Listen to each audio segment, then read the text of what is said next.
Hello, everybody. I will not take much time. There's quite a lot to talk, but just about 5 minutes, and I try to highlight some of the points which are critical for future development of wildlife tourism in India. Can we have the first slide? Just to give a background, world over, wildlife tourism is used as a conservation tool and is an active partner in wildlife conservation. Unfortunately, in India, it's not the case. Um, Mostly is seen as a problem, and which is in mostly not true. There is some truth about it. There are some areas we have serious problems, but in many areas it's not much of a problem. But it's got a very a reputation that it's a problem, and that's why we did a report to see how much it is. So we looked at only in monetary terms and in terms of the wildlife lodges. Though industry involves organizations which promote tourism, travel agents which are FTOs and DMCs which are based in India, wildlife lodges, tourists, taxi drivers. So we have not included most of them, but at the site where there are problems, we have looked at it, how much it actually contributes. The problem with India wildlife tourism is that it is not been promoted and guided properly or appropriately, and that's why it has grown the way it has grown. It has gone its own mind. If I wanted a lodge, I can buy a land, I can go and create a structure without sensitivity of an ecological area where I'm going to do, and it has created some problems. The main reason was because it's not promoted and guided. It is grown independent of conservation principles, the principles that's required to be responsible, sustainable, an active partner in conservation tool. It has failed to do it because it's not been promoted. This actually, as a result, has been like any other tourism. Wildlife parks and nature areas become a destination, as it could be Taj Mahal or Jodhpur. So that needs to be changed. And so we need to treat these our wildlife areas not as a destination but differently, and we want wildlife tourism to be an active partner of wildlife conservation. And then if we grow, then there is got a huge potential, and the report gives you an idea what's the potential we have in wildlife tourism. Can we have the next one?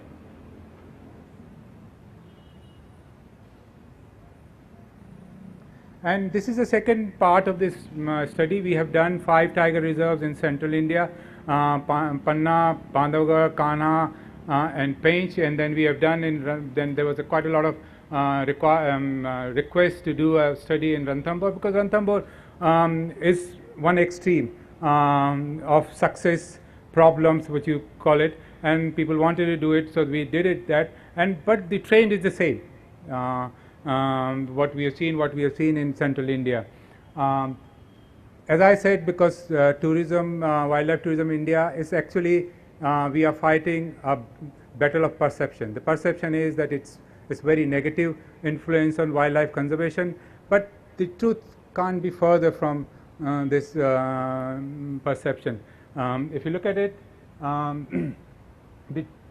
what we have calculated from the wildlife lodges communities in Ranthambhore and associate services which is provided to wildlife tourism which comes to Ranthambhore or Savai Madhopur, it generates about 217 crores. It's a huge for a district, which is very, very large.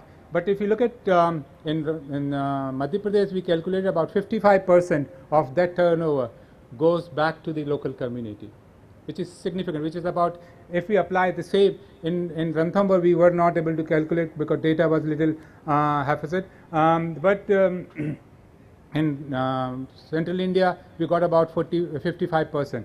45 comes from the lodges, another 10-12% comes from the entry fees, and it's about, if you calculate, it's about 119 crores, which is very, very significant in terms of the growth of the local economy.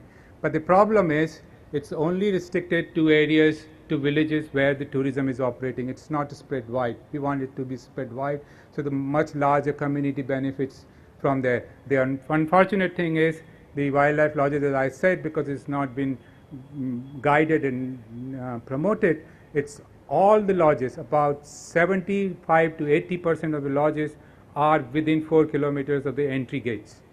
So the only villages that fall within the 4 perimeters are getting benefit, and their benefits are about 4 times more than the other villages. When we look at the, if you have, I have a tea shop, I earn up to 8 times more if I have in a tourism villages, and if it's not a tourism village, it's pathetic.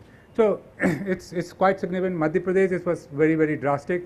Say about in a village, non-tourism villages, the turnover of those services was about 1 crore, and in tourism villages is about 7 crores. So it's very drastic. The other perception, look at the employees. If you look at it, 70% are the local from the same district, and we are blamed that we don't employ local people. If you include within the district, then we are reaching about 90%. In remote areas, employment of non-skilled people. In India, we struggle for employment. Everybody looks at jobs and ITs and things like that. But in India, we have the biggest employment, people who are not skilled. They don't have a degree.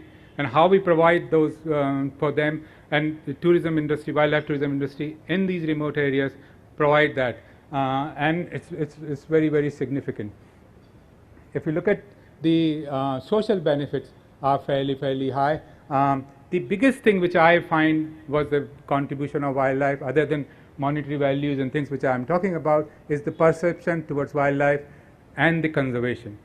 Unfortunately, I had not expected. So when we did the interviews, we had not included that perception quantification. So we don't know, but based on our personal experience doing this survey, it's a very drastic differences. It's almost violent in non-tourism areas where we were thrown out because we came to survey. They thought they will come to do something and they will be displaced and things like that. We have to talk to the MLAs, we have to talk to the Sarpanch and go back to those villages. It's so drastic. And if you go to tourism villages, it's very different. And I think that's the biggest contribution of the wildlife tourism, more than this, the money, to have a tiger-friendly communities around our protected areas, and tourism is able to do it, but only in areas where tourism operating. We are not able to spread it much further. So we're talking about maybe 13 villages in Madhya Pradesh where in 4 tiger reserves you have done, maybe 3 villages in Ranthambhore. Villages around the peripheries in Kana, they may be talking about 600 or 700 villages. How we are going to do this, that would be the challenge we will be looking forward to. Next one, please. The another perception with the tourism is that it impacts negatively on wildlife populations. So far, these perceptions are without any quantitative data, and we don't have the data to disprove it completely, but the only data which we were able to get nowadays for last 10 years, we don't have protected area specific tiger numbers, so we can't give you that figure. The only figure we got from Ranthambhore, and you can see it. I'm not saying that this benefiting because of tourism increase, there is an increase in tiger numbers, but definitely with this data I can say the increase in tourism has not affected tiger populations. The second perception is that the wildlife lodges, the way it's grown in our tiger areas, is blocking the corridors. On all the tigers, even Kirti Karal's report, if you look at, they're all clustered because they are clustered around the tiger, the entry gate. And in case of Ranthambhore, there's all in one side.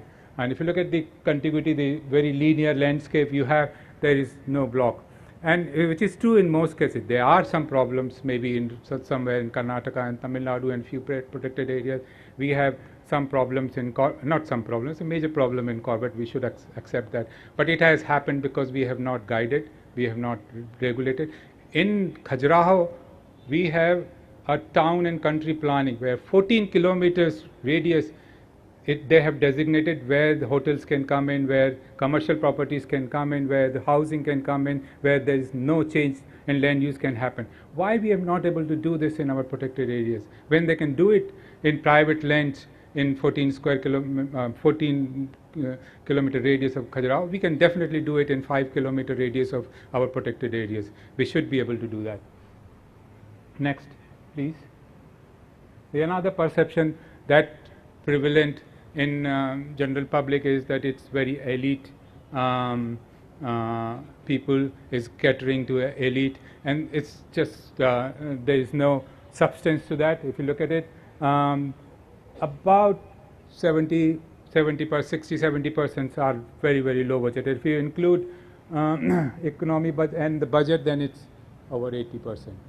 But the key is, and the problem we're facing, that most of it as destination I'm talking about, most of our tiger reserves or wildlife destination become a weekend destination, and that's a serious problem, and we have to control that. If we don't control it, we may have major problem, and we have to, it's not an area for mass tourism, definitely not, and we have to regulate. And as an industry, not only unfortunately the whole battle is fought by the wildlife lodges. Other part of the industries, other than organizations, have not fought, have sat at the periphery and watched it. And I think the travel agent has to play big role to change this trend, because they decide what lodges do, and if they select the properties right, the community right, the changes will happen.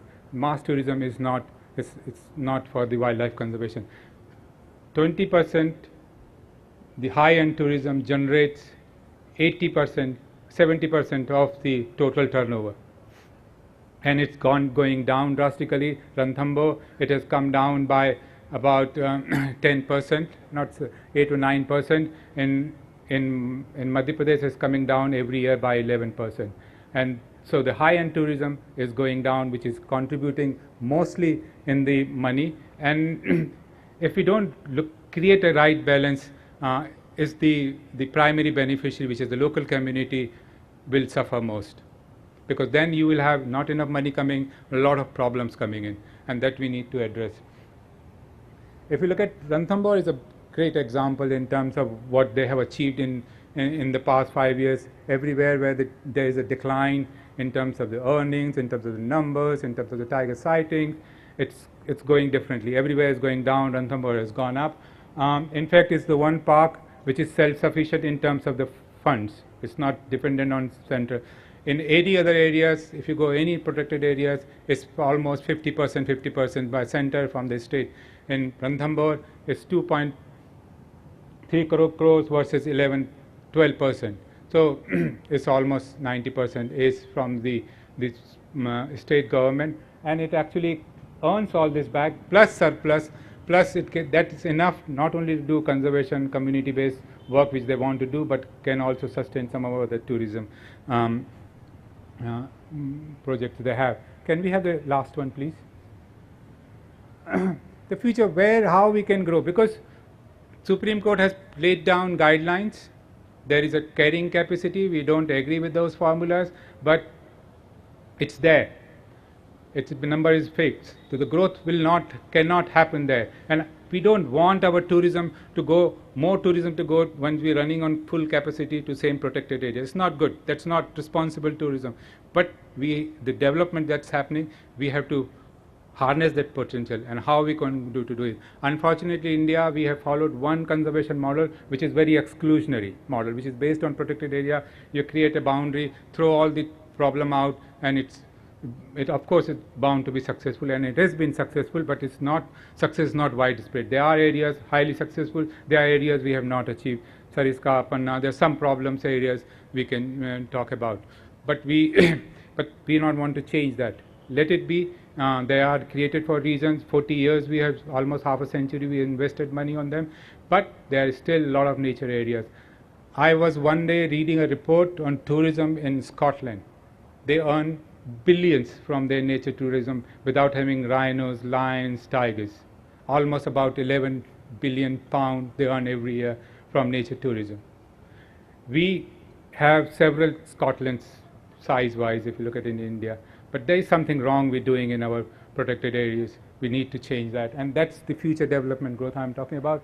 So the potential we have seen, what the tourism, despite it's not grown with the conservation principle, not targeting how to benefit communities and things like that, it has the potential to create alternative conservation model that's more inclusive, not exclusive. That's more inclusive targeting. That's the future for this.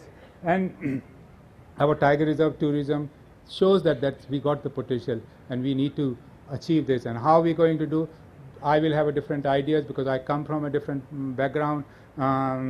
Julian will have a different ideas because he had different experience. They're different, but we have to allow all the models. Some will be find successes, some will not, and I think there is a great future if we want to change the conservation model. Thank you very much.